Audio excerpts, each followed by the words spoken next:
body betrays your degeneracy.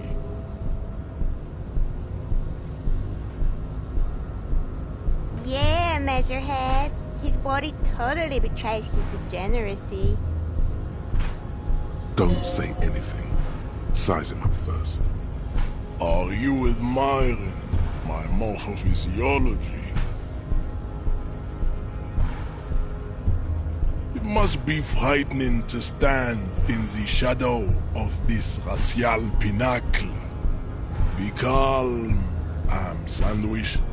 You are not in danger, because you are not a threat to me.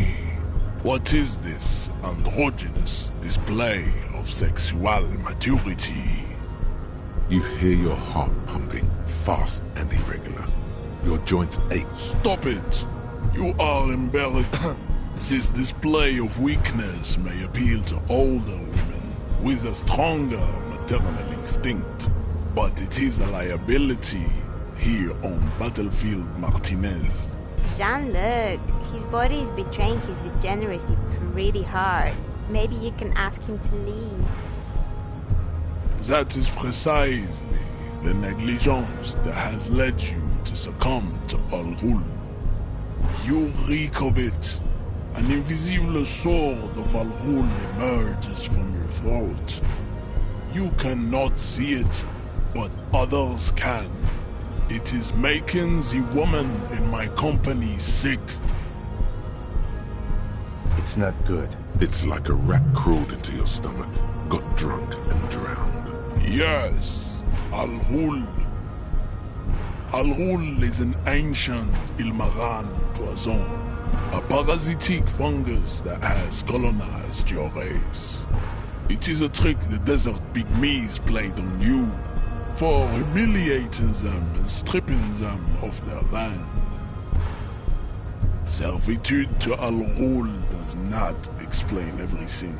There are other reasons for your race descent.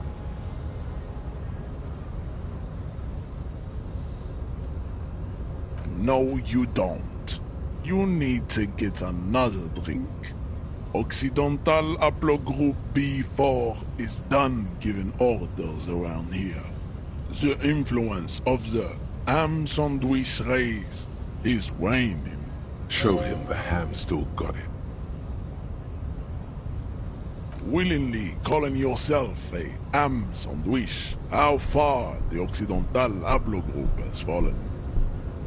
You were once a noble and powerful race. You gave the world eugenics, electricity, and powerful weapons of war like missiles and aerostatic aircraft. You made great gains in metallurgy, race theory, and statecraft.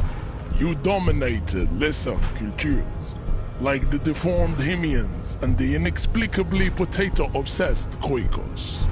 But now your ascent to the genetic summit has halted. You are obsessed with sadness and with frivolous pop culture. You will be superseded. Isn't that right, babe? It is, baby, yeah. You know it. There is a button right behind him, just out of reach. It must be the one that opens the door to the harbor. It is my task to keep the degenerate drunks from entering the harbor. Enough with this begging. You should leave the stage of history with dignity by inviting the other races to a great world war. Bring your troops to the Simonine Islands and to Boogie Street, and we will pulverize you. When you are gone, we will build a museum for you. The walls will be lined with bottles of Al Ghul, your beloved beverage. Inside, we will store the odes to homosexuality you call art.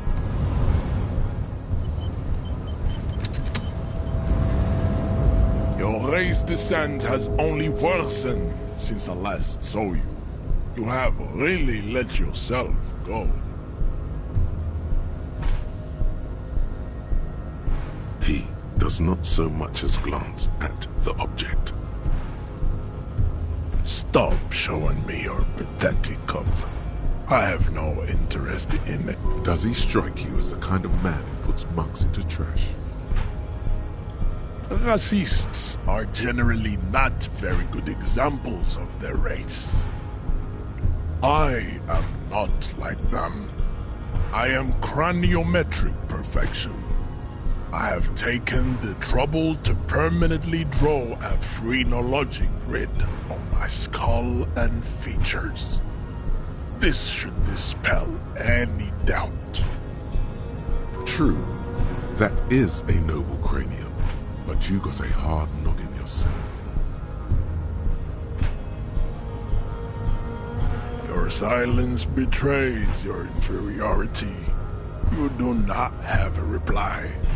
You should enter a deep race slumber. Perhaps in 4,000 years there is need for a servile homunculus.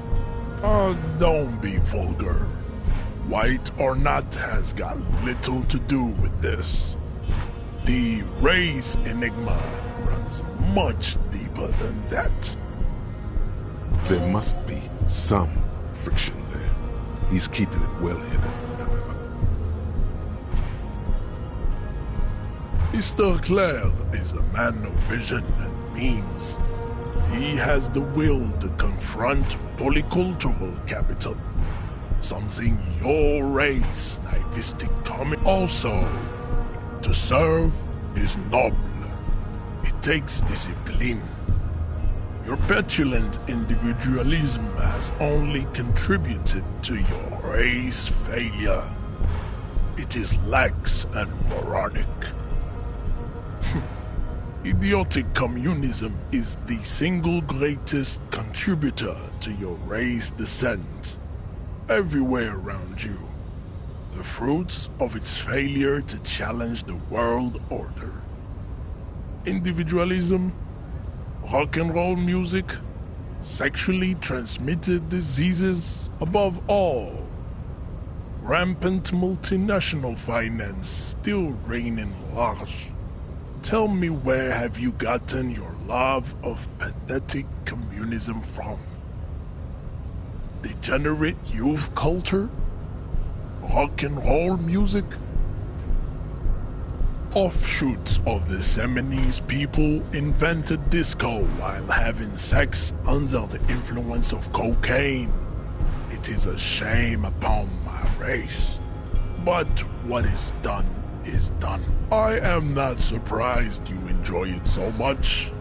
This has happened to many of the side products of the inevitable cultural victory of the Seminoles race. I can see that. The Seminoles are the South Island race. We are the future. That I am a descendant. The narrow streets of Ulumbuir are with me in my genetic dreams. I see young Seminoles women walk into the grey mass on Ile de Fantôme, waiting on immaculate conception from the pain. No, I have heard about it on the radio.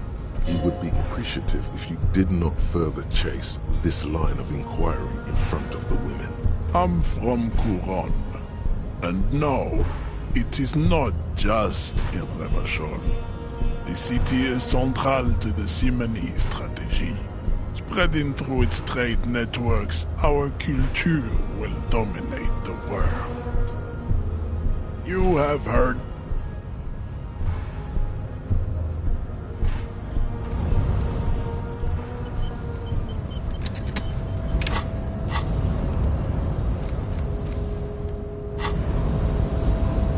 Your race descent has only worsened since I last saw you. You have really let yourself go. How did this happen? Your little fist is in his giant hand. You must be.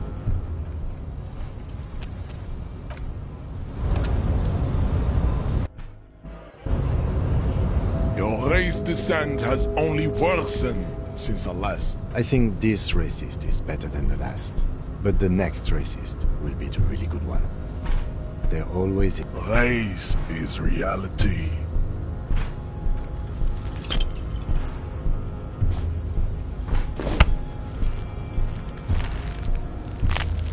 How did the...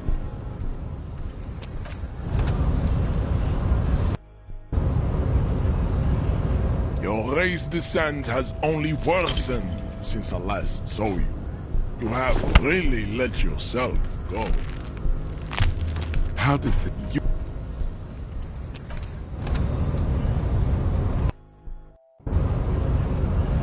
Your race descent has only worsened since I last saw you.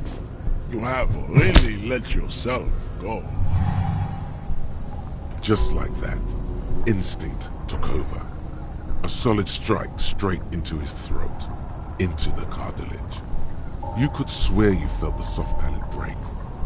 The man is reeling, gasping for air. Time stands still around you. In the distance, the sounds of the harbor are falling silent. All you hear is a small gurgling sound as a trickle of blood appears on the man's lip.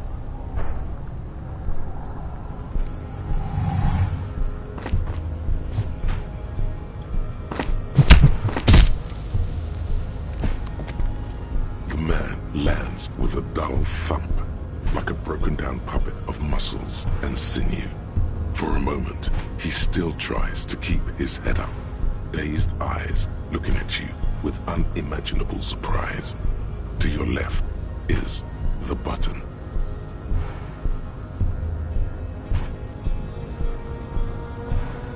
As you slam your fist on the button, the man collapses entirely, his head rolling to the side. Looks like you're the new measurehead now. Her voice is surprisingly calm. No one is the new measurehead. As you turn, a bright light catches your eye, making you squint. So cool. From a distant sunset, a stage light, flash photography, nowhere in particular. It's just what superstar law officers do. They squint at lights, and they solve shit. Yeah, you have. You're a big dick cop. Dick Mullen. Salam Rocky Bai. Badass on the edge disco cop. Time to recede into a ludicrous fantasy world. Here we go. Camera. Lights. With a sudden flash, the world freezes around you, and you along with it. In an iconic monochrome solution, a black silhouette against a...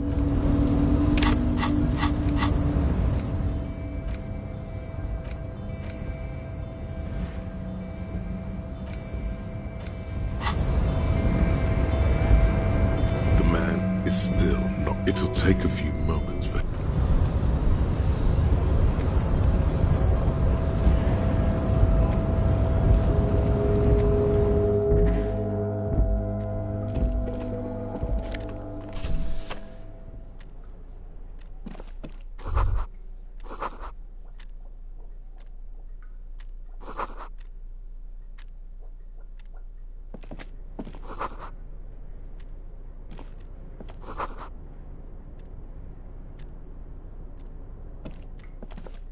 On second glance, someone has forgotten to properly close one of the drawers. It's unfortunate for the Union to just leave their paperwork lying around like this. Let's see what's inside, he thinks. The drawer opens smoothly. Inside is a well-organized selection of brown folders. Hundreds of documents containing logistical data. Two kinds of transactions stand out.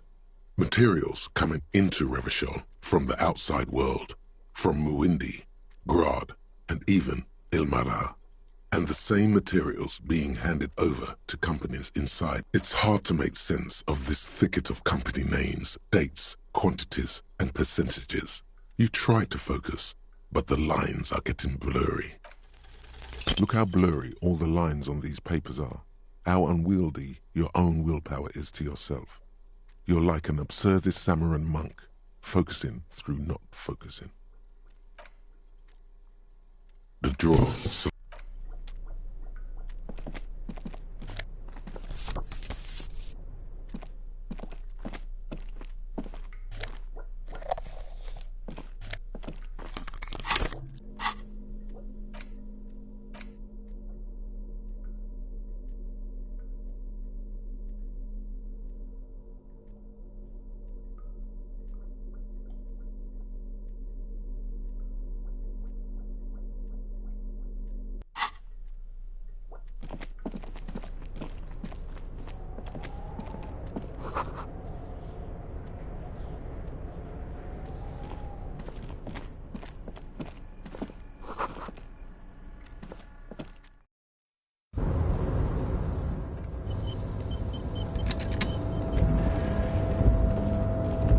Looks like someone left his tarpaulin cloak hanging on the railing here.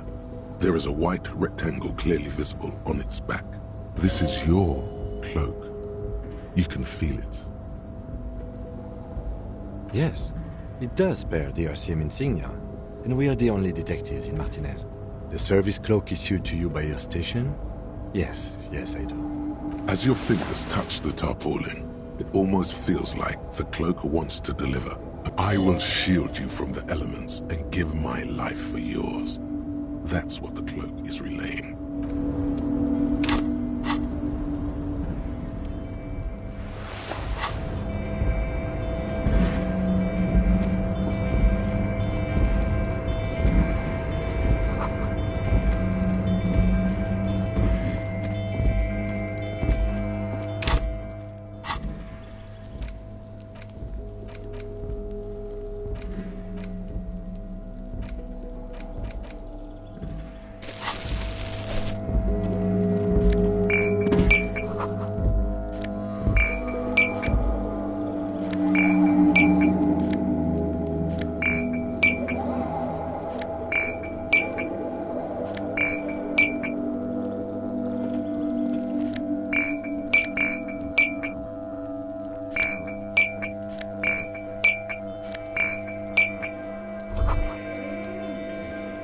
All those empty wine bottles and cigarette butts on the ground. Someone partied really hard here. Well, they went through 6 bottles of potent Pilsner, 3 bottles of Commodore Red, and almost 4 packs of cigarettes. Well, yes, I think we can say with relative confidence that it was you.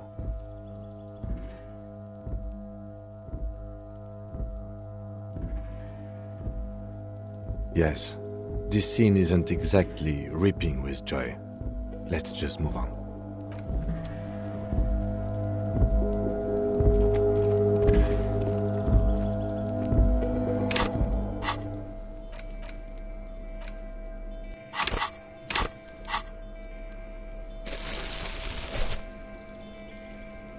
It's just a racist mug. What's there to read here? Not much. Oh boy, here we go. What are you going to say about a broken, tossed-away mug that you dug out of the garbage?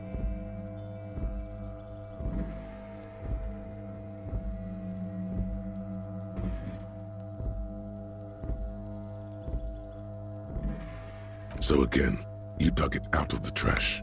Why? It wasn't going to offend anyone there. Why don't you just get back to your case? It's the ledger you found in the trash. A pitiful cabbage of white and yellow papers hanging from plastic board, barely held together by a metal clip. This sad display is made complete by the faint smell of urinal cleaner. There's a piece of toilet paper, or is it cleaning tissue? No, it's toilet paper, desperately sticking to the back of the blue plastic clipboard. It's a metaphor for you. Below the pathetics, terror. Do not look into its blue heart. The acidic stench of rotting food is rubbed off on the cellulose. It now forms the base of the experience. This base surrounded by a faint air of spoiled meat, the stuff of death itself, and then sprinkled liberally with the citrus zest of toilet cleaner. It's made of dark blue plastic, hard enough to beat someone to submission with. The edges are rounded, however. The U4 size board feels thick and heavy in your hand. Light shimmers on its wet surface. On the back you see the embossed letters, RCM. Something rattles inside, ever so lightly. Is there a hidden compartment? The plastic shimmers like lapis lazuli, but it is not see-through. You cannot see to its center. Blue. The blue heart. Don't look into it. With your hands, U4-sized pages hang from the clip, screwed to the top of the board. In the back, you see thin, translucent copier paper. 3. The topmost are misconduct fines. The middle ones are station calls. And the bottommost are fees. These are quite sinister in tone. They give a date and time for a monetary penalization ranging from 20 to 250 real. Severe cases allow for 1,000 real, but that requires special paperwork. The details of issuing these fines are spread out over the rest of the fields. A tool for manipulation. Give the lowest amount and people will be ingratiated to you. A dozen pages of thin copy paper, bright red in color. You see the parameters of a deceased human form. Color of the irises, predation marks, condition of sexual organs. Yes, all that remains now is to fill those forms and hand them to people. Fines for wrongdoers. Interview. The rest of the stinking cellulose is much worse for wear. Being sandwiched between the board and the rest of the paperwork must have spared the fragile copier paper. It's just toilet paper sticking to the back of the plastic clipboard. You can take it off if you want. If you want it to be kitchen tissue, it can be kitchen tissue. It's not though. It's toilet paper. Still wet, the toilet paper, I mean kitchen tissue, sorry, peels off the plastic easily. All you have to do is shake it off your finger and voila, the ledger now looks marginally better. They're not exactly white. They're yellowed in patches by sunlight and alcohol and covered in dense blue handwriting. Ink escapes into watercolor patterns, reaching its tendrils across entire pages. The paper itself is checkered with faint red lines, forming short paragraphs. Once in a while, there's a red stamp that exclaims, "Case files, commit to paper." The case files themselves are plenty. You count more than 100 sodden, crumpled up, earmarked pages falling apart in your hands. They appear to be sufficiently organized and extremely dense, if mostly illegible. Work, strife, poverty, the Jamrock Quarter. These are handwritten logs of investigations dating back to January 51. Yes, it appears you employ a, shall we say, robust yet literary system. Each investigation has its case. Yes, all caps. One is called The Next World Mural. Another, The Square Bullet Hole Murder. Others appear more light-hearted. The guys on a couch in an unexpected location, and the murder at the Ukar Parlor. Even the rare article free. You like this grimy murdering, don't you? Wish there was one in there about a drug den. You love those. Gets the blood pumping. It's going to take an effort to piece these case files together, but it can be done. Once you're done inspecting them up close. You mean the alphanumeric? Officer, precinct, time of arrival at the scene? Oh, you mean the titular? Yes, well, so do I. In our defense, almost everyone in the RCM does. It's a holdover from the early days of the RCM, right after the revolution, when the organization had little idea how to do things. It persists in an unofficial capacity. Officers use these titles to refer to their work among themselves. Again, in your defense, I seem to have named one, the man with the hole in his head. That was a real person. His death was real. Still, I named it that, to amuse myself. I pray his loved ones never find out. Rail spiked through the head. He died. It was a workplace accident. There is, for precisely one more. 15 pages near the end remain untouched by the damage. The checkered grid forms a structure of passages, breaking the case into subtasks to accomplish. The tasks you've completed flow out of the pen in a brash freehand similar to the rest of the letters. The wording comes easily. It's almost robotically simple. A language developed for mental rigor and simplicity. Inspect the victim's body. Interview the cafeteria manager. A satisfying slash sounds across the paper. You're done, it seems to say. Things to be done and things already done. The composition of reality. This is an extremely useful tool for a detective of the citizens' militia. Now all that remains is to name the case. No, actually. Any ideas? Great. That's great. That's actually what I was thinking too. The Hanged Man. Good, strong name. I'm going to start calling it the Hanged Man. It's good we sorted this out.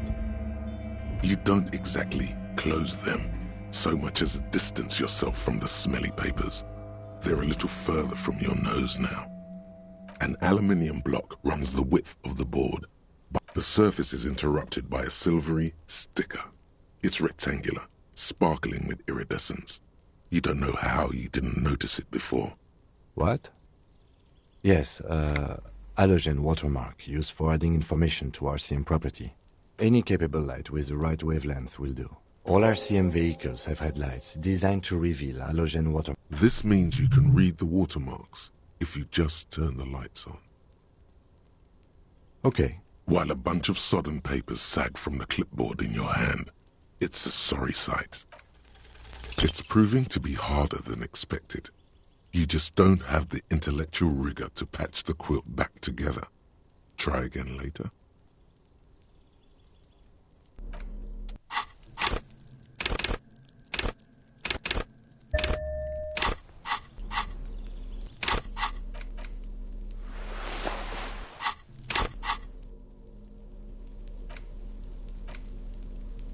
It's the ledger you found in the trash. A cabbage of papers hanging from the board, which is not what you end up doing. You squeeze the plastic to slide it open, but nothing happens. A hot flash of rage comes over you. For a moment there, before it recedes, you feel as though you might just squeeze a tear of anger out of your duct. It's unjust, that's why. You can't even get to that thing anymore. The ledger quivers in your hand. As it shakes, the pages rustle. This pathetic mess suddenly afraid of you for some reason.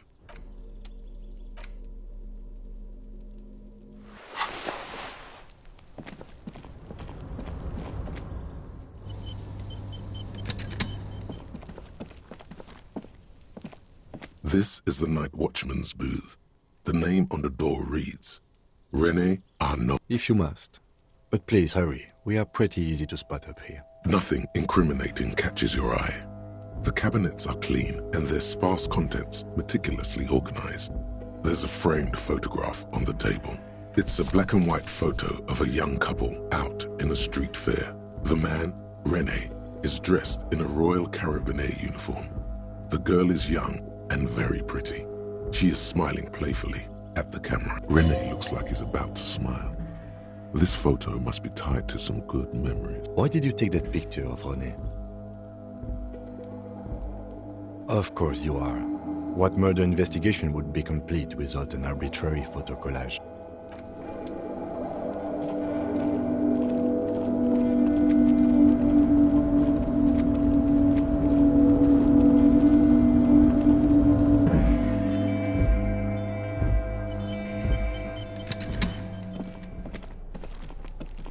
The file cabinet stands steady as ever, and the unlocked drawer slides out to greet you. Whatever's hidden here is hidden well. Concentration isn't enough. Only a trained accountant with a background in logistics would be able to really make sense of it.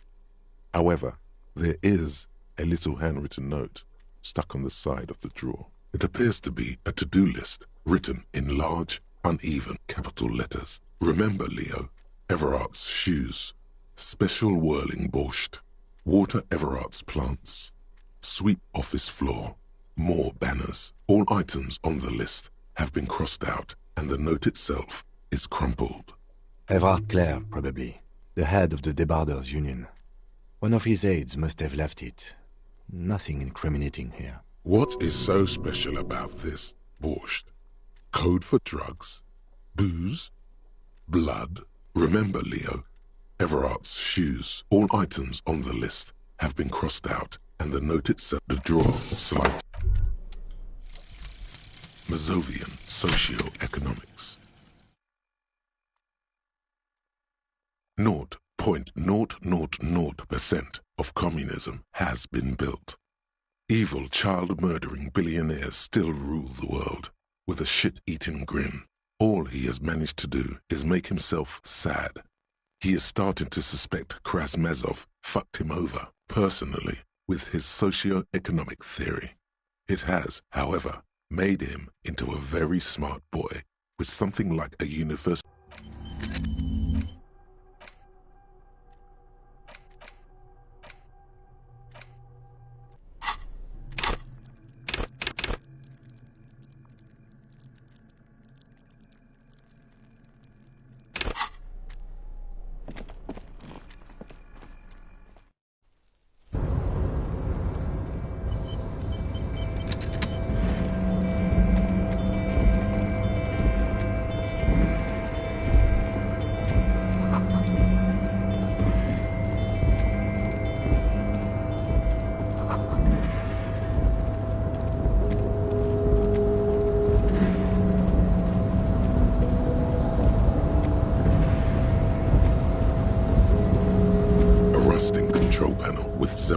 knobs. 2 buttons marked Marche and Arrête are faded with use. It seems to control the large crane above. A container is attached to its hook block. With a loud grind, the crane shifts overhead, moving a massive metal container through the air.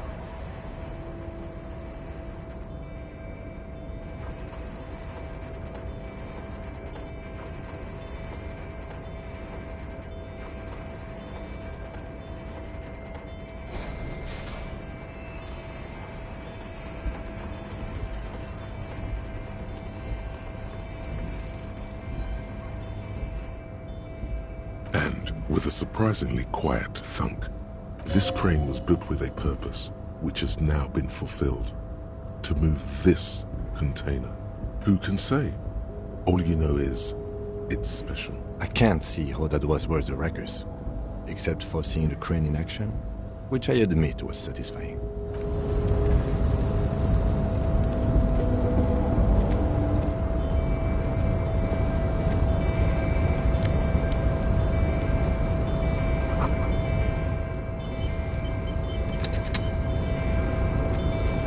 Before you stands a cargo container, just one of many in the yard. Is this like your thing with that wall again? You do? Because I don't. There are a million containers here. Why are you fixating on this one? It's a cargo container, detective, just like all the others. We are not here to interact with containers. We are here to talk to the Union, right? No reply. You attempt to turn the handle. To no avail.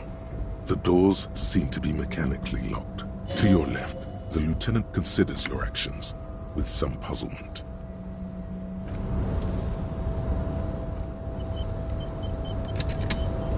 You're back before the cargo container. Why are you even trying to open a door with rhetoric? Because what wasn't an option? Now is not the time to get philosophical, detective.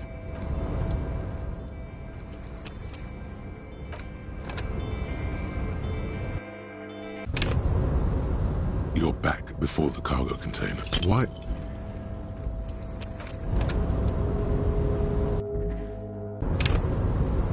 You're back before the cargo container. Why?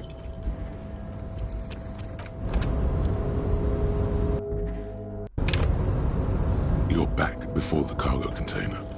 Why are you?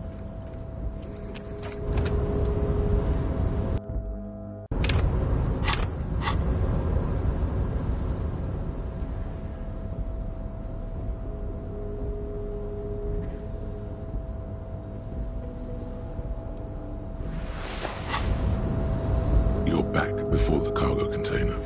Its drawer has not less. Why are you even? Why are you what? Are you satisfied?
Container, I'll turn you nice and red. Container, container, put the logos on.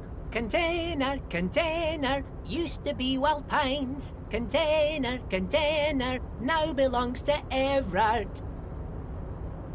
Everard, he looks after everyone. Huh? Well, hey there. How can I help you, mister? The look in its deep blue eyes is as sincere as you've ever seen. Kind of makes you feel like an arsehole for no apparent reason. I see you are not a Union man, mister. Did you get lost? You're not one of them scabs, are you? I mean, I don't personally mind. Folks is just folks, you know, and folks gotta eat. Just some of the other guys don't look too kindly on the scabbing kind, if you know what I mean, mister. Oh, yes, yes. I leave all kinds of notes for myself. That old head of mine ain't so good at keeping things in no more. I almost forgot about the borscht. Oh, yes. I've been taking special whirling borscht to the men every day since the strike started. It's very, very good. Makes a man feel so warm and happy. I feel like I could take on Mr. Renadan's boar dogs every time the lunch is done. Power borscht, huh? Never heard of a borscht that turns little guys into dogfighters. Alcohol, however. Yes, yes. I'm taking it to them. The borscht keeps them happy and in fighting spirits. Makes you all warm inside. They brew it in the whirling in rags. Oh, sure, mister. Sure. You do that. Yes, sir. Oh, that one. That should be empty as far as I know. Lots of containers here have nothing in them. Told you. Oh, most of the guys are down at the gates, keeping the scabs from coming in. We're on a strike. The whole union is. You don't have to work when you're on strike. Ha! We haven't worked for 2 months now. So no one is working? Not everyone is down there, of course. Mr. Evrard is in his office, where he always is. And Jean-Luc is guarding the gate, but Titus and his boys got into some drunken trouble and Evrard sent them on a nice vacation. For a week or so. Oh, I'm not really supposed to talk about that. That's union business. Him and his boys stirred up something in town. Probably drank too much and got into a fight or something. I heard Mr. Evrard telling them to take some time off. Don't go all bad cop on this simple, friendly fellow.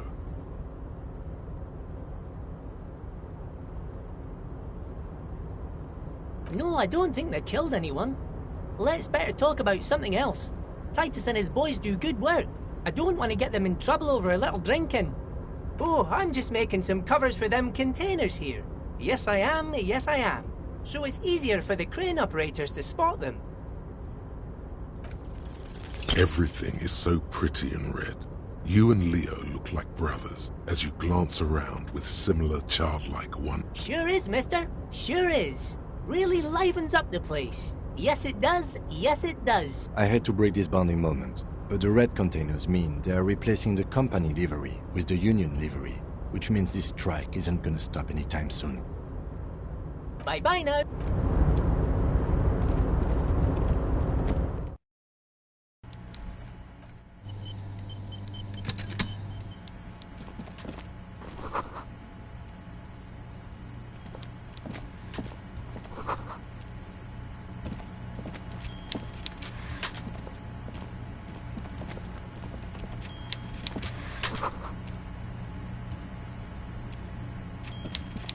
Before you is a walrus of a man seated behind a large desk. He looks up from his work, not the least bit surprised to see you. With great effort, he straightens himself up in his chair, yet says nothing.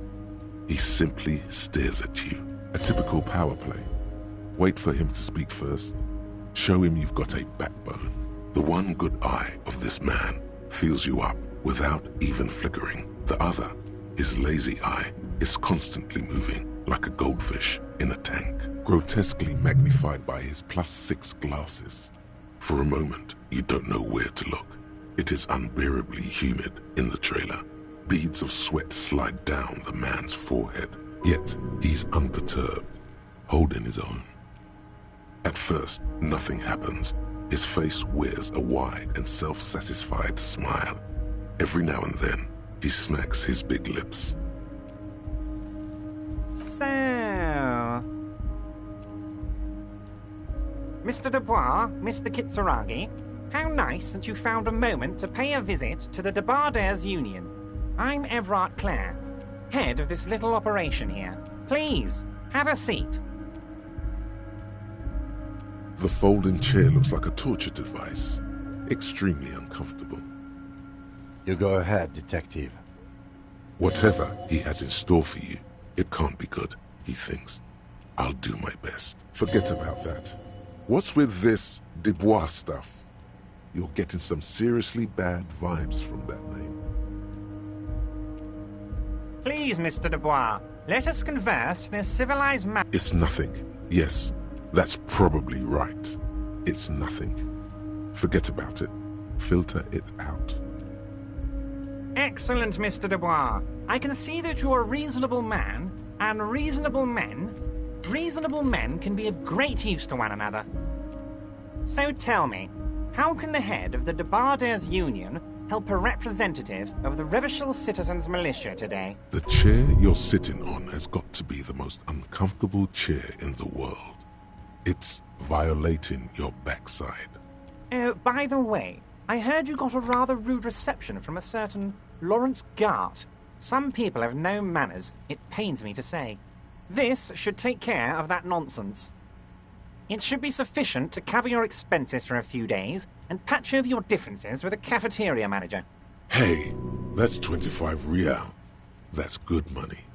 Think of all the stuff you could. Okay. I respect a man with principles. No handouts, then. Now, I'd like to set your mind at ease about one other matter. Your lost gun. Let me assure you, Union people are on it as we speak. I've got my best hounds looking for that lost... His slug-like lips move, but all you hear is an echo. Lost gun, lost gun, lost gun. The world is swallowed by a black hole of fear. Only 2 words escape its gravitational pull. Lost and gun. Oh God, why didn't you think of this before? Cops have guns. Where's yours? Fuck love. This is your gun. This is serious. You don't need a gun. We can still have fun without the gun. The fun doesn't need to stop. Have some right now. Are you all right, Harry? You seem anxious. Don't be. It's not like you left it loaded. You didn't lose a loaded gun. Local children aren't out there playing with it right now, pointing it into their own mouths. It's in a safe place. I just know it. I have a feeling everything's going to be all right. Officer, we will deal with this later. We don't need Mr. Clare's... I wouldn't be so sure about that. God, you're sweating. Your knee is jerking. You're about to cry, aren't you? You're about to cry because you lost your gun and those children are gone. Mr. Dubois. What is this, Mr. Dubois? He keeps repeating. What is he trying to pull here? You need to cool the fuck down. Mr. Dubois! Mr. Dubois! Harry!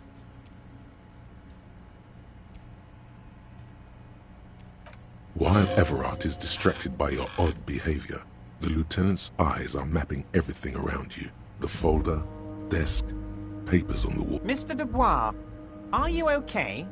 Can I get you a glass of water or something? Maybe you could use your hands somehow, in a kind of throw-in motion, like you're throwing that Mr. Dubois act right back at him. He's Mr. Dubois. Don't be dramatic. I can see your condition isn't terminal. What an odd demonstration of... you got me, Harry. I don't even know what. As entertaining as it was, I'm afraid we're wasting our time. Okay, enough. We are here to ask you some questions pertaining to a murder investigation. Quick, here's your window. Get yourself together and ask him questions. Police officer questions. It is about time to stop embarrassing yourself. Questions will help you regain some of your lost dignity.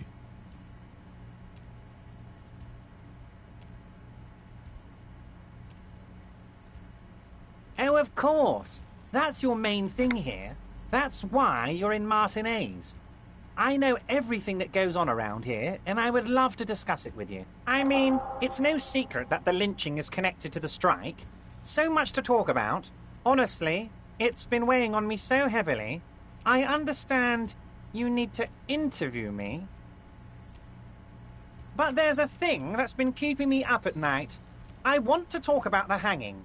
I mean, if we could just calmly talk, exchange information, we could blow this thing wide open. Yes, that sounds good. Let's do that. But I can't think straight with this thing weighing on me. You're police officers, aren't you? I have a crazy idea. You guys are basically door-opening machines, incredibly talented at opening doors. I'm not sure I understand. If you're asking us to break down someone's door, it's not going to... Come now.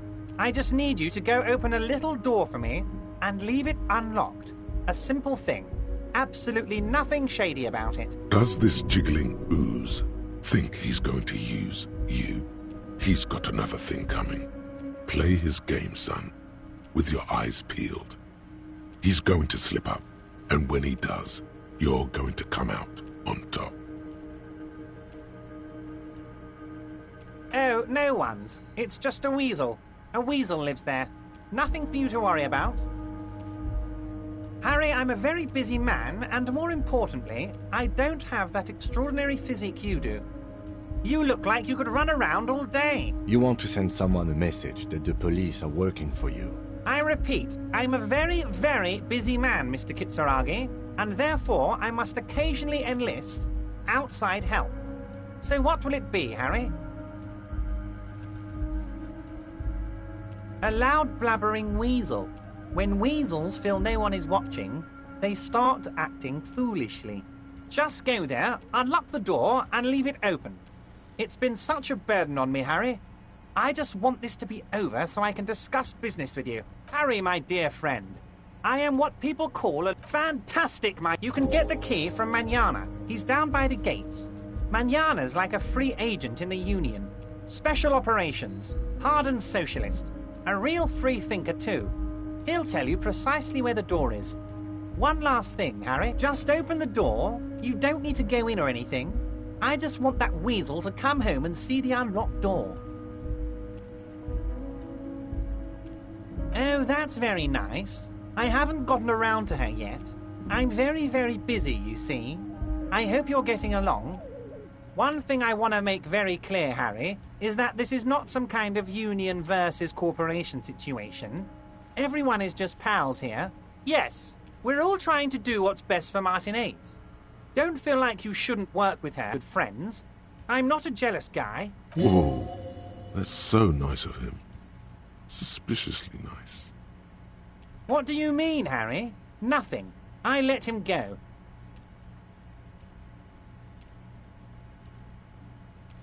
He's an old man, Harry. I wanted him to spend more time with his family. God knows how long he's got left. Harry, I have little people in my organization. I would never call someone a midget. What is this? Honestly, I'm beginning to think you're a midget, Harry. I'm only kidding, Harry. You're not a midget. It's hard to say if he really lost his temper, or if this is another one of his tricks. This man almost never angers visibly. Vanished? Harry, the woman left her casserole in the oven and couldn't make it here in time for the voting.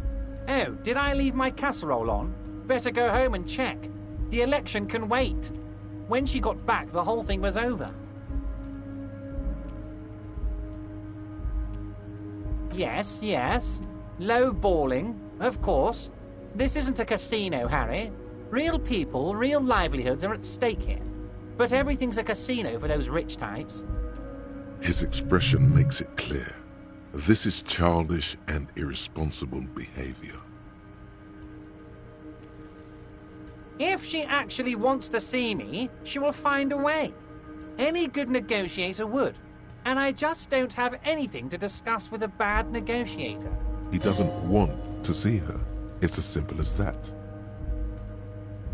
I'm just a nice guy, Harry. I wouldn't be where I am now if I wasn't nice. Politics is all about emotions, and I want you to have positive emotions when you think of me. Okay then. Positive emotions it is. You like positive emotions. Of course, Harry. Let me just assure you one more time. It's perfectly okay to share anything we discuss here with this Joyce. I have no interest in what she is doing. but I myself have nothing to hide. Your business is your business, and I respect your privacy. Just remember, none of this is secret. This is weird. Not nice weird, but okay.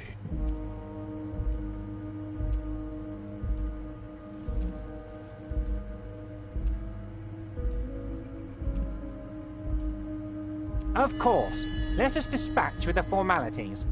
You call me Everard, I call you Harry. My God, so it's true. I didn't want to believe it, but you are a fantastic science fiction amnesiac cop, aren't you? What are the odds of that? I think the odds of that are very low. I assure you, there's nothing to be ashamed of, Harry. You're among friends, and the good news is, I have a big fat folder on you, Harry. I'm sure you have a lot of questions to ask. Don't trust him. For all you know, Dubois might be his name. You need to confirm this. I'm sure you had some concerns you thought I might be able to address. And you were probably right. I can. Are you trying to tell me you've gotten hold of some of our documents? Mr. Kitsuragi, would you mind? Me and Harry are talking about his lost identity right now. Everard's large hands are covering the folder, but the look on his face says, Oh, Harry. Oh, wow. I'm sure it's not that bad. At worst, he has an old RCM folder, and I very... So how about it, Harry? You need assistance, I presume? Family? Harry, you're not a family man. There's not one peep of family in here. Unless you think you're a family man. Do you strike yourself as a family man, Harry? Family, Harry, is the most important thing in the world. Ah, this? I find that very suspicious. May I have a look? I'm afraid this is meant for Union eyes only, Mr. Kitsuragi. I'm sure you understand. Please continue, Harry. Well, Harry, if I were to sum you up in one word, it would be apologetic. Yes, you seem to be, a lot of the time, but right now there's no reason to be. Let loose a little. Be you. Of course, Harry, of course. Let's not linger on personal details and amnesia. You wanted something from me. Your gun will be found, Harry. Let me assure you of that. the only way to find it seems to be working with him. He might even be holding your gun. Who knows? Only one thing is certain. If you work with him, you'll... Damn it, Harry. That's exactly what it means. I'm only kidding, of course. He is not. Of course. I understand. We help you, you help us. My dear Harry, there are literally millions of containers in this harbor. I couldn't possibly remember what's in all of them. Harry, you smooth-talking son of a bitch.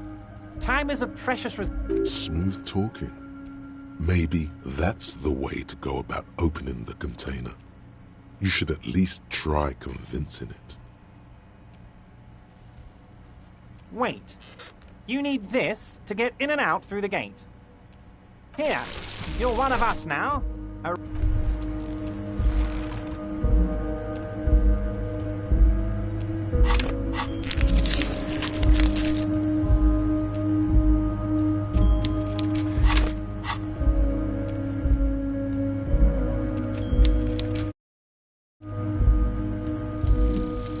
Rigorous self-critique.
I presume this has drastically altered our race dynamique.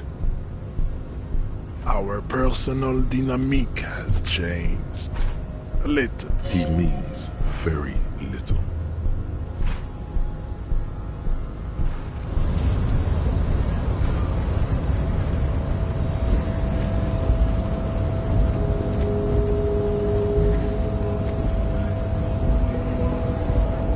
So, how'd you like our harbor? It's but a rest area on the path leading across open plains.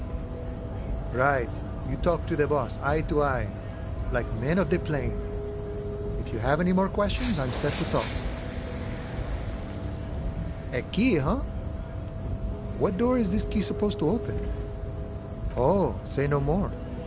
I got you. I got that key right here. And let me tell you, it's mighty good of you to help us out during the strike. Working class solidarity, as they say.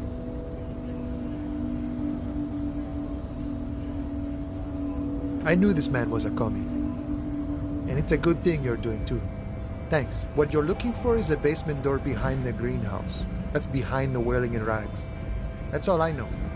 Our organization is what you call compartmentalized.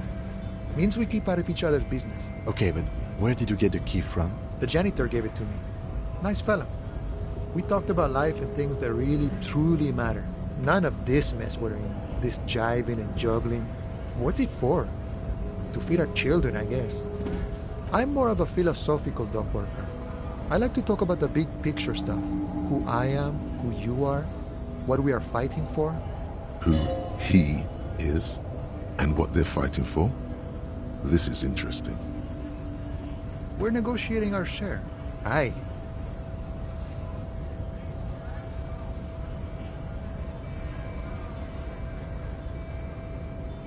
All of it. However, right now we want all the harbor workers to be on the company's board, so they could take part in the decision-making process. No. I don't think I'm a communist. Seeing something of value and saying I want it all to myself is a much older and simpler notion. No science to it at all. Even a weak child can think it. The only things holding someone back are I can't and I shouldn't. I have nothing against communists. They are honorable boyaderos. But my own code serves me well. If my code starts failing, a code can fail a man as well as a man can fail a code, then I will have to submit to a new one, which may well be communism.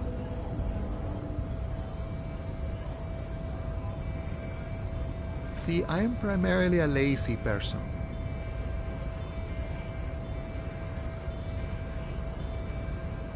Sure thing. What is this? News of the world? Talk about personal stuff. Get to know him. Call me Mañana. I'm just a humble harbor worker for the past 6-7 years. A name worthy of the man who holds his friend. Names are important.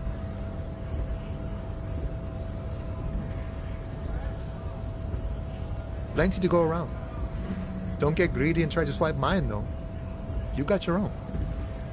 I'd say a real name is what most people call you, now that we are getting so well acquainted. What's your name? Be honest with him. Harry. It's cool, but I'm sure you could come up with something even cooler. The mercenary, eh? Who could have killed him? That's indeed the question. Why even do such a thing?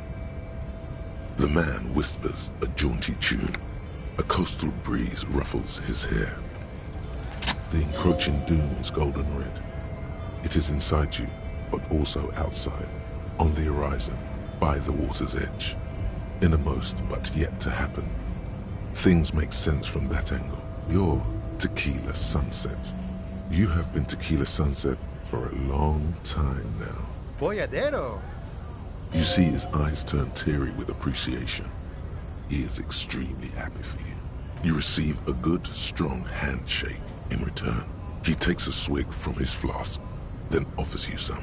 The idea of alcoholic swill sloshing around in your bloodstream feels fairly unappealing.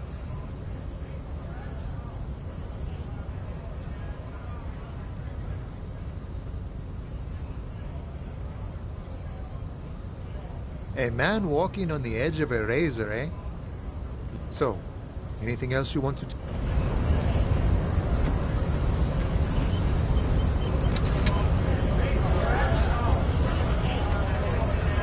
Went native on the chief, huh? Those ballerina antics were reckless. Should have just punched him in the throat again. Wrong. You did the right thing with Measurehead. The ballerina antics won you the fight. Let's talk about our right to work.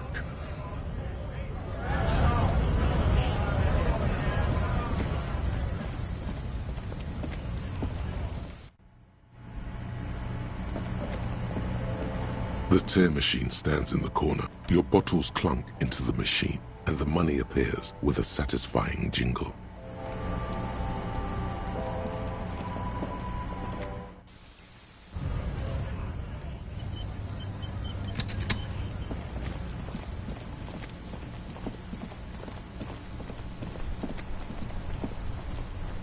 It's raining again. It was clear just an hour ago.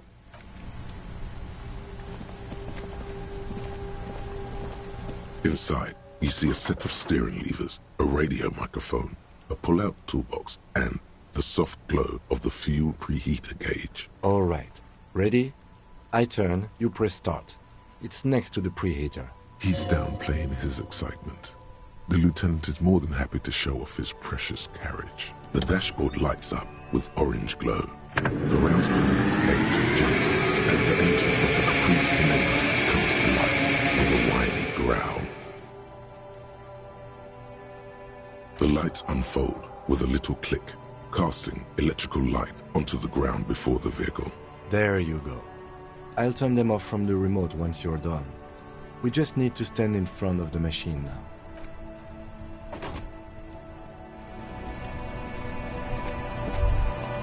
As you hold your ledger's clip under the headlamp, an iridescent hologram appears. A street grid and the veins of a great river. There she is.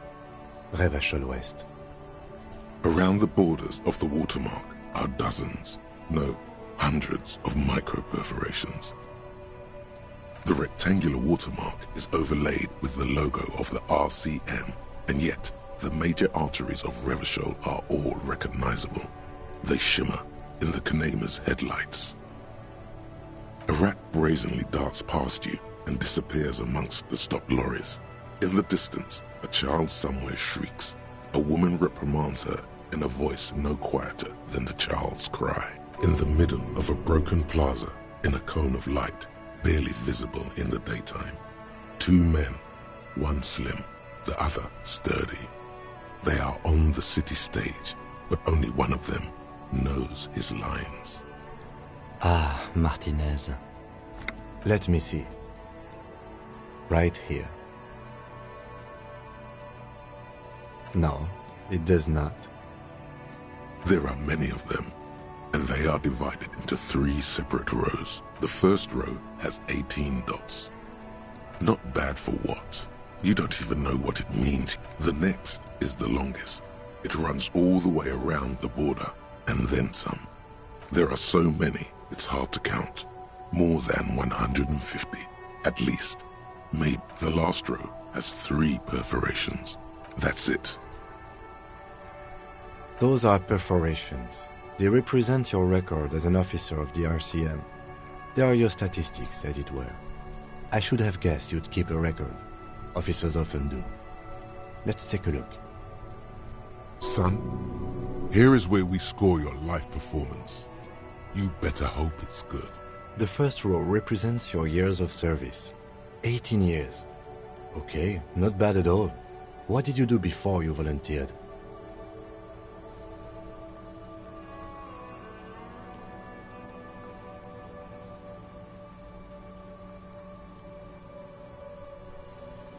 Maybe you were a diplomat, or in PR.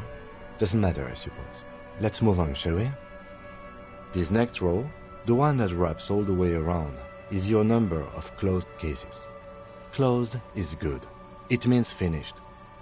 You've got, let's see... Wow, more than 200!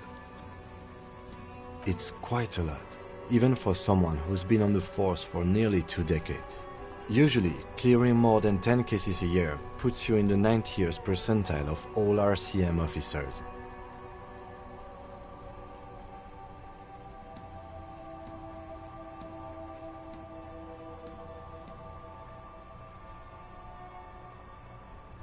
Call it what you want. You were a valuable member of your precinct. Now, let's look at the last row. Right. Those are your confirmed kills. You've got precisely 3 perforations there. Confirmed kills? That sounds pretty evil. A drink would soften that feeling.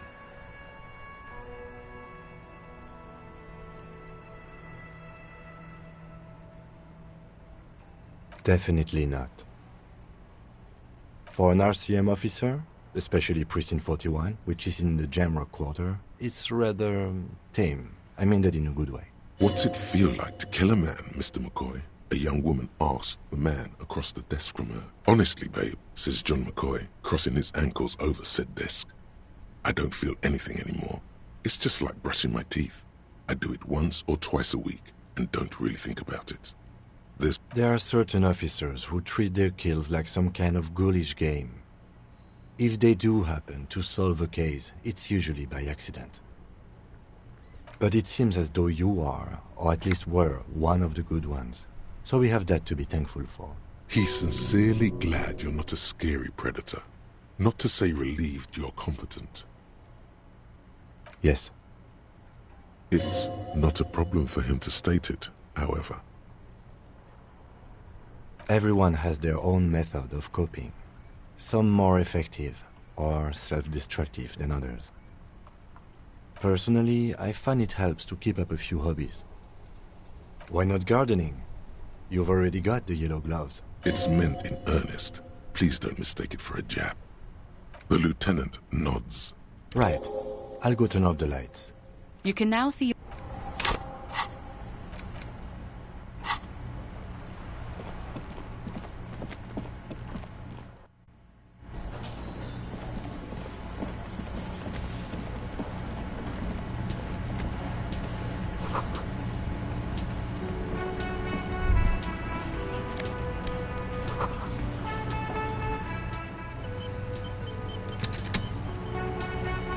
A thin man is smoking below an exhaust hood, occasionally sipping from his mug.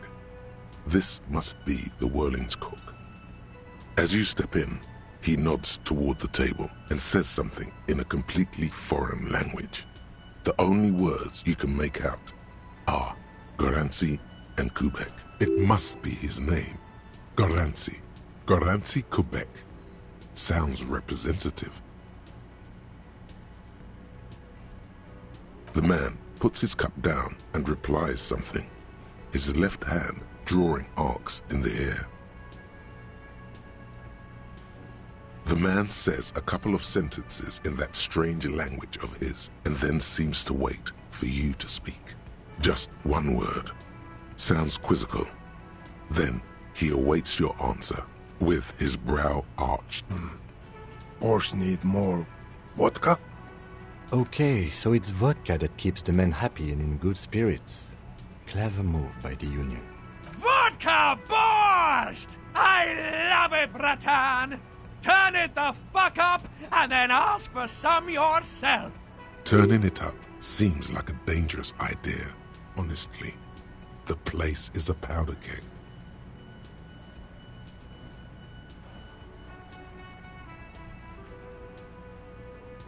He smiles, nodding vigorously, then pours half a bottle of vodka into the pot. With a whistle, he stirs the brew. The mention of mañana gets his attention. He smiles and delivers a whole slew of unfamiliar words and lively gestures. They're friends.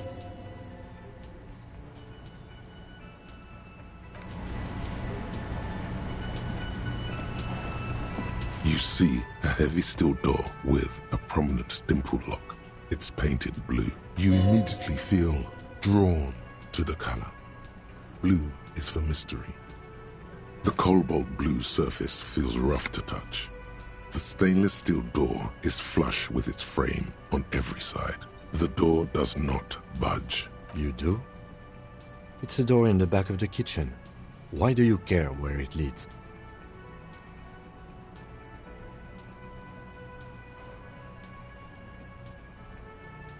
It is quite pretty. I suppose we could look into it as a side investigation.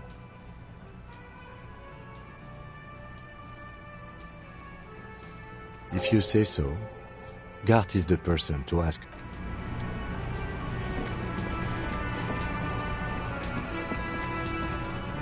Can I help you? What thing? Oh yes, that door, sure. There's nothing mysterious about it. It's just a door. No, I don't have a key. I don't know how to get there. And I don't care either. It's not like I've been wondering about it for 10 years. It's just a frit warehouse, probably. Or some boring storage space with a bunch of old junk and dust. Junk and dust. He's attempting to maintain an air of indifference. It's absolutely not convincing. Fine, okay, a little. But my job doesn't leave me time for wondering about one locked door in one of the cafeterias I manage. So I haven't opened it. I have cleaned the whole place 100 times over, though, after the animals. And I haven't found a key, so... But what? By the way, you should come back to this thing-based questionnaire.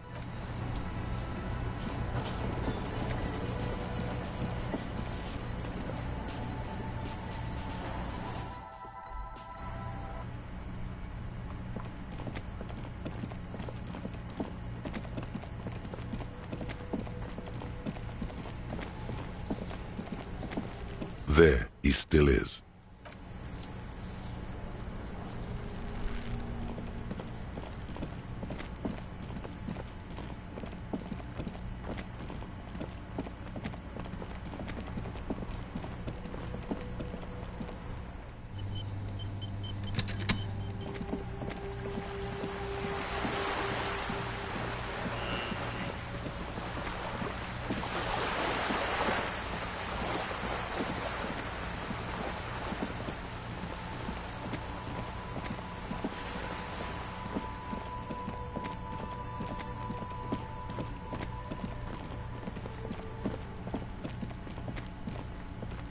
This must be it. The basement door is weather-worn. The copper nails holding the upholstery in place have turned green from sea air, and there's a knocker shaped like a lion's head. The royal lion, Guillaume's kitten. This knocker will last a lifetime and then some. The leather upholstery is worn and rough against your jaw. You don't hear any movement. In fact, it's oddly silent in the yard around you. No birds chirp. You try to be as silent as you can. It takes a bit of rattling of the handle to loosen the bolts. Finally, the door unlocks with a small clack. Thoughts race through your head. Well, buddy, you opened it. No need to go inside. It would be rude. Good job. Let's go now. I'm sure there's nothing interesting in there. Only curiosity could account for stepping over that threshold. Maybe there's treasure in there. A white alligator.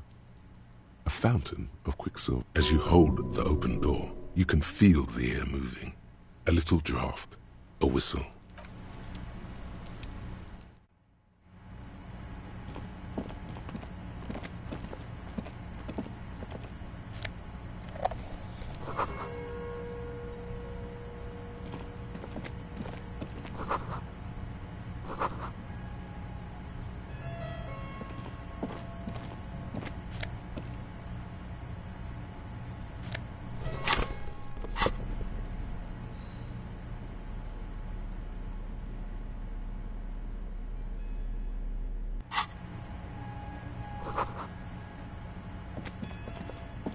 A row of mugs sits on the shelf.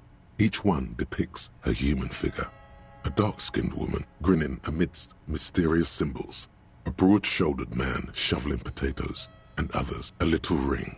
Though cheerful, the images on the ceramic make you vaguely uncomfortable. The images betray a lack of interest in human beings.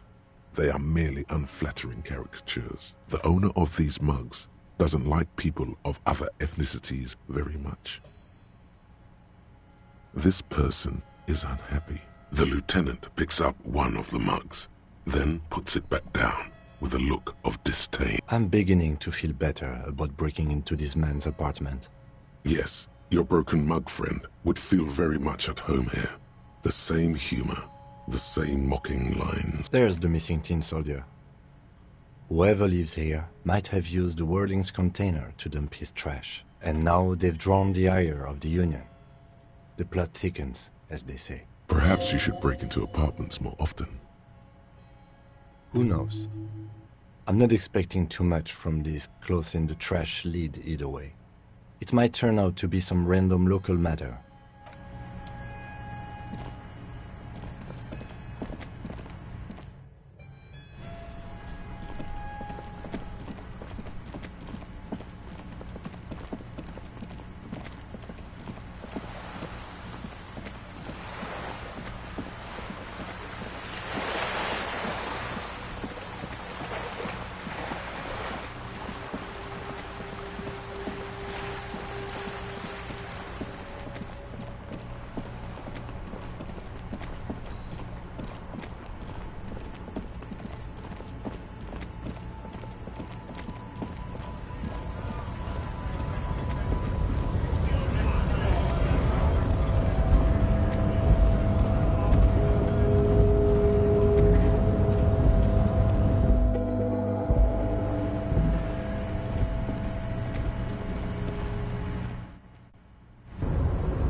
Mr. Dubois, every worker... That's right, Mr. Dubois. I see the socialist democratic fervor now burns in your heart, too. How can I help you today?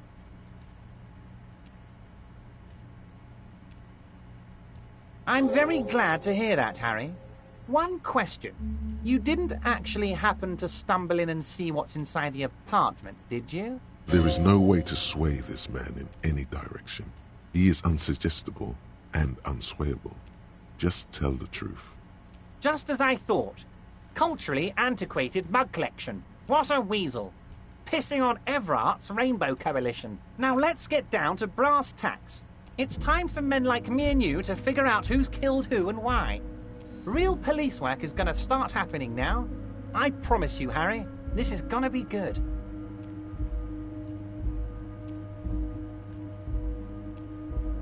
By now, I'm sure you figured out who the dead man was working for.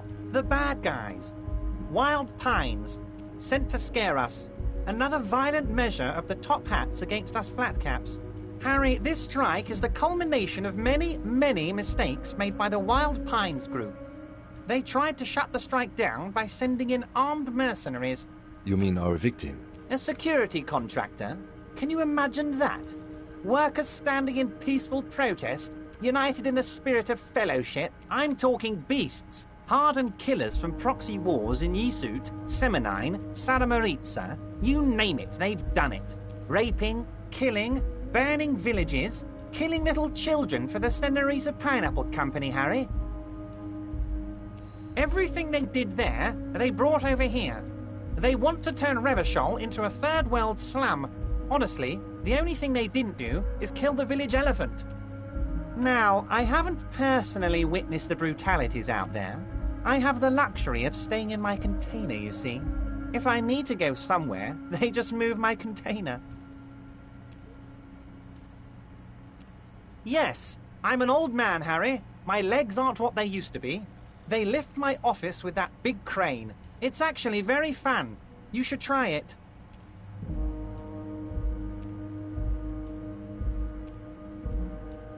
But enough about me and my fun container.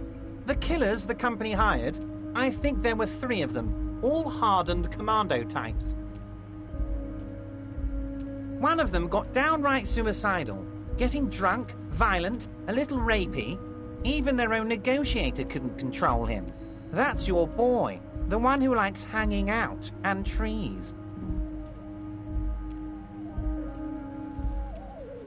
By negotiator, you mean Joyce? Harry, what you need to realize is, we dock workers are not pushovers. We got grit, Harry. This whole neighborhood does. Push us hard enough and we push back. And when we do, we push to kill.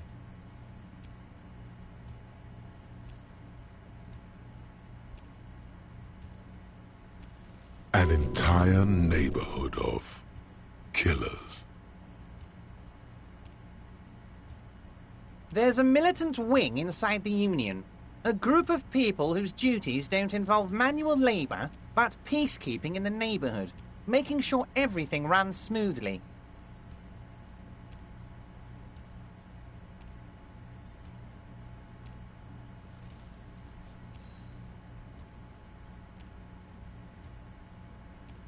They're like you guys. Idealistic people who want to make sure bad things don't happen. And if they already have, well, punishment must follow.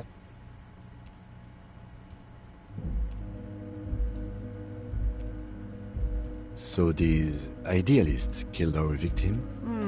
One day Titus Hardy, leader of this peacekeeping faction, comes up to me and says, "Boss, socialist democratic fervor drove us to take it upon ourselves to kill this beast that was burdening the land." He probably worded it differently, but that was the idea. Sure sounded to me like they killed him. I gave them 2 weeks paid leave and told them to lay low to avoid retaliation. Aren't you worried we might arrest them for this? Oh, I'm not at all worried about that. These are not the kind of men who get arrested. They're Martinez boys, tough and gritty. I'd like to see the man who takes them in. Besides, I sent my lawyer girl to look after them.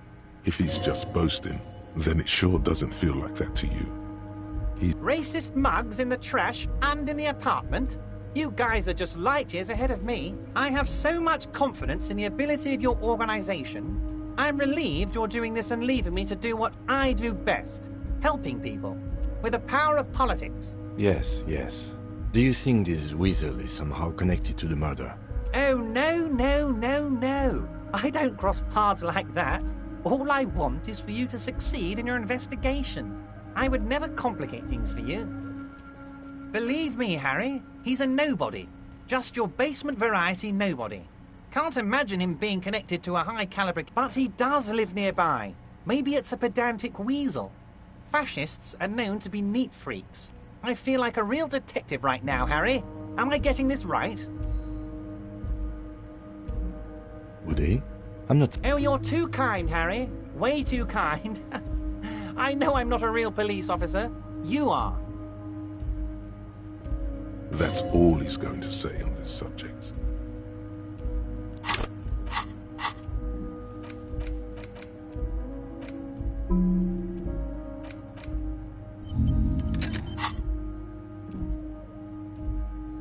How do I know? Let me tell you about these people. That's their MO. It's what they do. Last winter, some poor workers in Terminal E went on a little strike. The company sent in Sediment, a security contractor. The strike was over the workers' right to wear protective footwear, Harry. These guys turn up and start beating people. Tell you what, Harry, I wouldn't be surprised if we got the same mercenary company, after a little rebranding.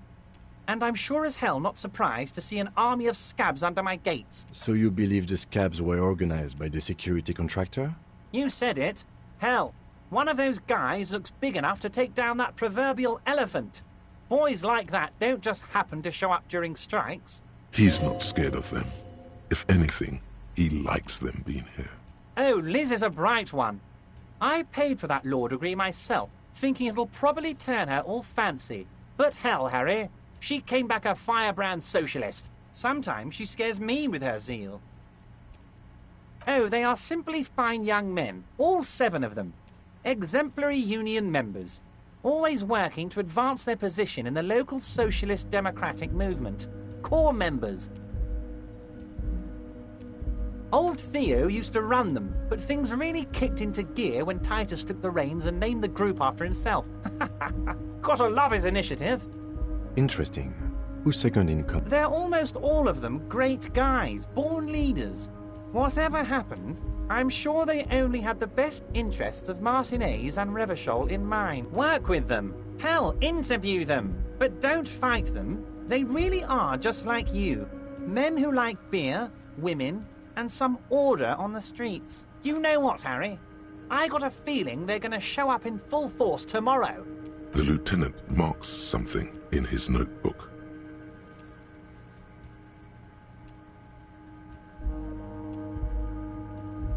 But of course, it's the least I can do for my good friend Harry. I'll do it right after we've concluded this talk. When you meet this Titus, tell him about this. See what he has to say. Also, Harry, here's 5 real. I'm not giving you anything. I'm just holding out 5 real. Needless to say, this is another move. Don't take it. Oh, I wasn't offering it to you, just holding it out there. But I'm willing to share information. Was there anything else? Was it a good talk? I'm not sure we made much headway here. I was hoping we'd bust the case wide open. Heck, I even wanted to tell you what I really want to achieve with the strike. I don't know what happened, Harry.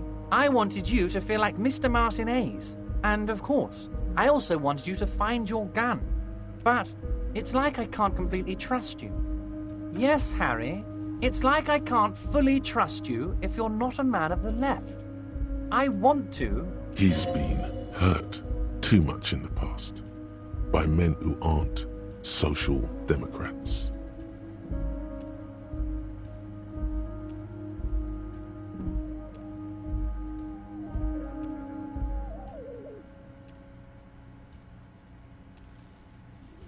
You're saying it, but I don't believe you.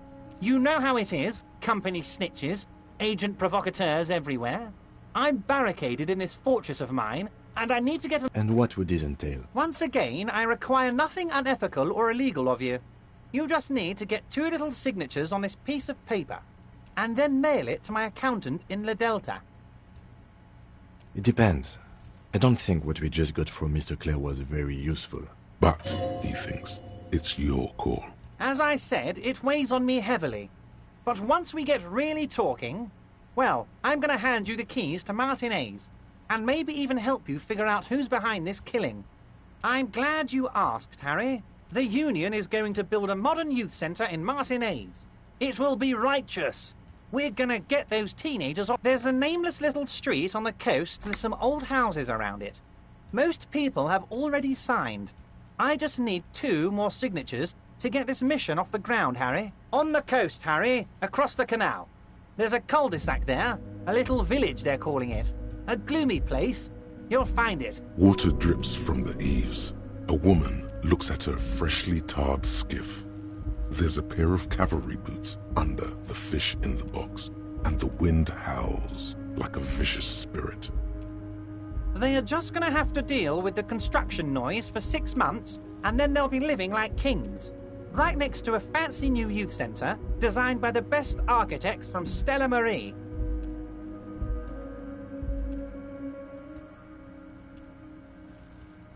You bring joy to my heart, Harry. Such a pleasure to be working with you. Here, you need to get signatures from Isabel Sadie and Lillian Carter. The cul-de-sac is right past the pawn shop and across the canal. I hear there is some trouble with the waterlock, but they should fix it by Wednesday morning. Once you have the signatures, mail this to 13022 La Rocca in La Delta. Then, I'll know you're a solid socialist.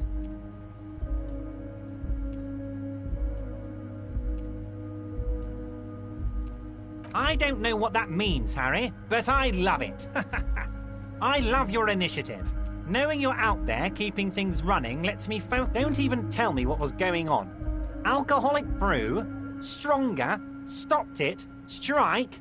I'm just gonna let you surprise me, Harry. See you...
Hello again, my man. What's on your mind?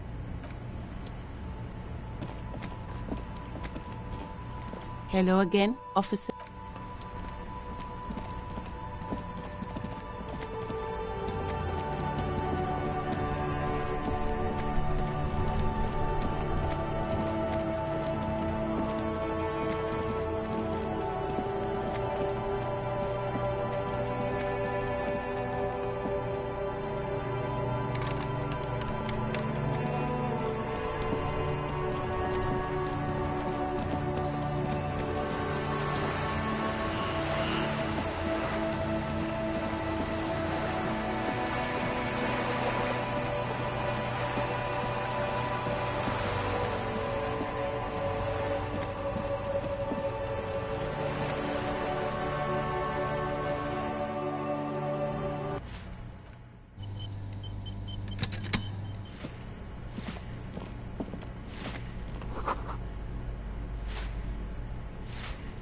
Give me a moment. The cold never does any good for my bronchitis. This woman's health is failing her. There's not much to do. Not in this damp. Go ahead, then. What do you want to know, policeman?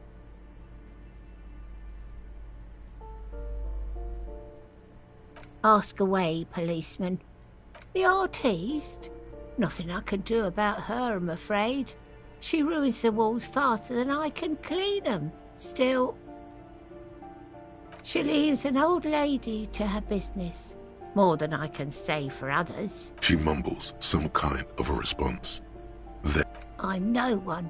Just an old woman who cleans these hallways. If you could call it living. I have a little room upstairs right next to the coal room. It's barely bigger than a closet. But I don't complain, no. I have my bed and my aching bones to keep me company. And that's all I need from this world. And all she gets, too. The coastal wind beats down hard on the coal room door outside. Splashes of waves make the balcony slippery. Oh, you'll find plenty of martins here. Don't you worry. Pea-brain. Someone played a trick on you. Martinez, is a name for anyone who comes from Martinez, like Jim Jamrock. Oops. You really didn't get the joke. I thought it was obvious. Anyway, officer, we don't have the witness's name. Yes, I know who you mean. The scrawny boy who's always smoking like the devil, right? Somewhere in the building, a child starts crying. You hear a radio tuned to a talk show and someone taking a shower. What's he in trouble for? Talk? He lives upstairs in room 28. Go to the balcony. It's one of those doors there. He's usually home in the evening. Thank you. We should go check out his apartment on the balcony. See if he's home.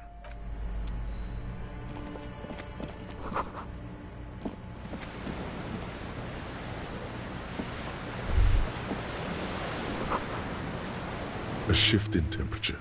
The air chills around you. Dust settles on the stony floor. A former architect stands before a slice of window, a room plan in her hand. A cold wave has made the air in the building stand still and frozen, with temperatures falling down to -20 degrees Celsius, is red from the cold. She's breathing on her fingers, clasping the plan. Traces of sadness are visible in her expression. Faint pencil lines on paper depict the same place, but a missing eastern wall connects the room with the neighboring apartment. Ideas for arranging the furniture have been jotted down. It's clean and empty, with new tapestry embellishing the walls. A standard HB graphite pencil has fallen off a three-legged stool in the middle of the room.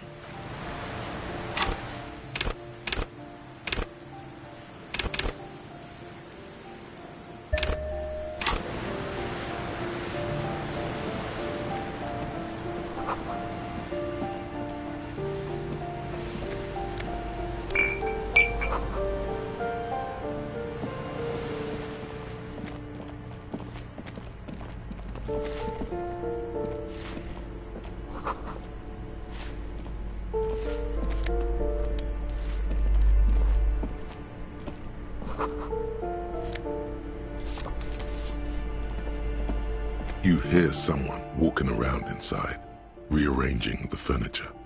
The number on the panel says 10. The walking stops abruptly, but no one comes to the door. You can feel tension on the other side. A poor communard, from the looks of it. The room is barely bigger than a closet.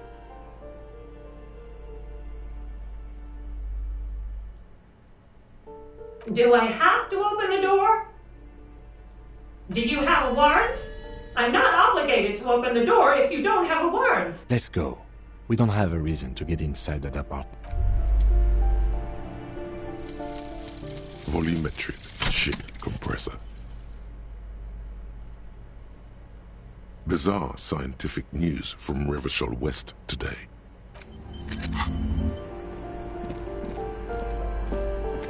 This door has been closed with a padlock. A chalk-drawn number on the board says, no reply.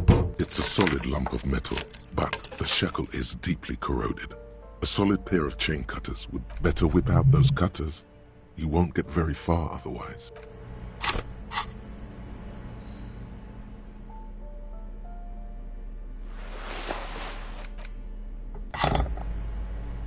This door has been closed with a padlock.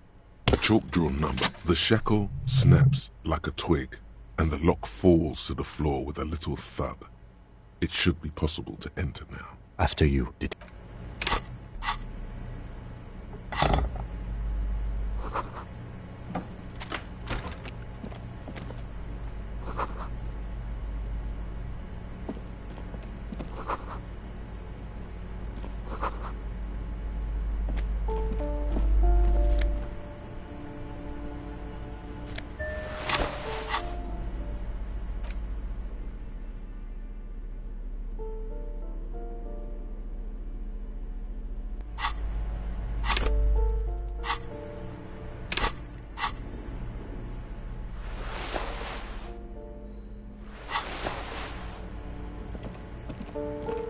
A plaster cast bust depicts a middle-aged man with impressive sideburns. The name on the plinth reads Kraz Marzov. The White Star, the photos on the wall. I think we have broken into the apartment of a young communard. How fitting.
Ooh, the piggies have learned how to saunter up staircases.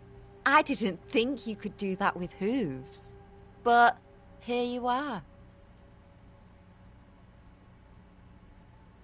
Yeah, I can see that. Cool mutations. That smell coming from her paint bucket. It's not paint. It's heavy fuel oil. Red-dyed heavy fuel oil, intended for exclusive use in government vehicles, to be precise. What did you think I was using? Aquarels? Sucked it out of a cop's fuel tank myself. Back in Jamrock. She really did it. She's proud of it too. You ain't seen nothing yet, Piggy Boo.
There he still is, looking right through you with his white eyes. As you breathe in, the odor comes over you. It's a spell of the mind telling you to run, and your stomach to wring itself empty, with your hands at your sides and your